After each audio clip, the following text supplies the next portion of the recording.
Lisez le livre de Daniel et vous percevrez le domaine dans lequel nous nous déplaçons, nous nous mouvons.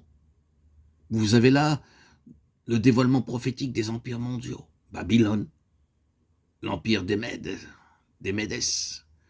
l'empire des Perses, puis celui des Grecs, et jusqu'aux grands empires romains. Ils passent tous en revue et disparaissent. La leçon du livre de Daniel est celle-ci, qu'il n'y a qu'un seul que Dieu a désigné pour être le Seigneur universel, que personne d'autre ne peut tenir cette place. D'autres peuvent aller loin, mais ils ne peuvent jamais atteindre cette place.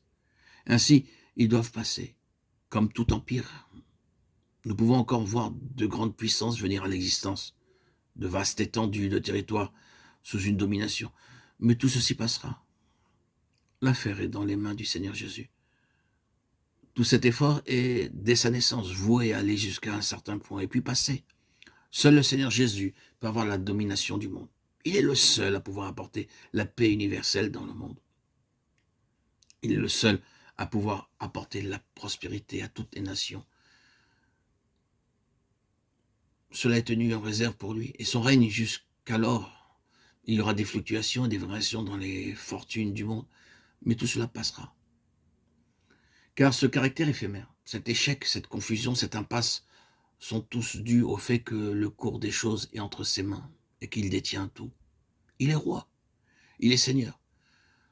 C'est une chose formidable de reconnaître que le cours même des nations, l'histoire même de ce monde est entre les mains du Seigneur Jésus pour le but qu'il a en vue. Dieu a pour toujours établi son Fils comme le seul destiné à être le Seigneur de son univers pleinement, complètement et définitivement comme le roi des rois et le Seigneur des seigneurs, avec un pouvoir et un règne bienfaisant sur toute la terre. La paix et la prospérité sont renfermées dans le Seigneur Jésus et il détient le sort des nations à cet égard.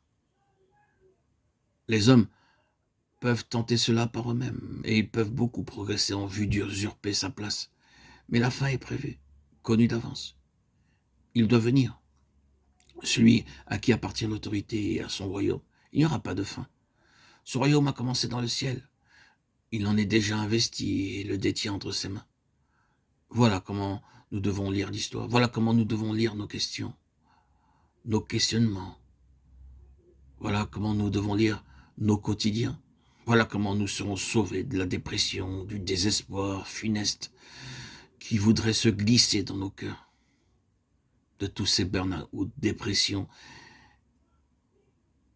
Lorsque nous notons l'état des choses dans ce monde, tout est détenu par lui en vue d'un certain dessein. La signification est que rien ne peut prendre la place du Seigneur Jésus. Vous pouvez appliquer cela de diverses manières et dans différentes directions. Et cela explique l'histoire de la prétendue Église, l'histoire de la chrétienté.